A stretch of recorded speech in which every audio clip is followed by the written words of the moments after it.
Dalam pandangan orang Minang, martabat manusia itu diukur dari tinggi rendahnya budi seseorang. Prestasi hanyalah menupang harkat, bukan penentu dari nilai sebuah pribadi.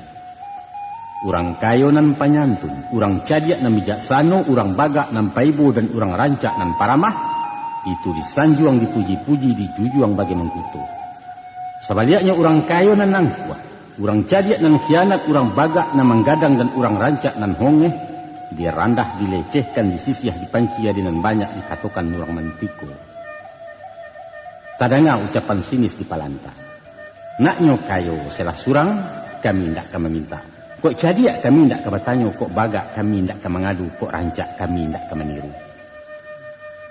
Coba pikir. Rusak binasonya masyarakat ulah dek nan kayo na ibit surang.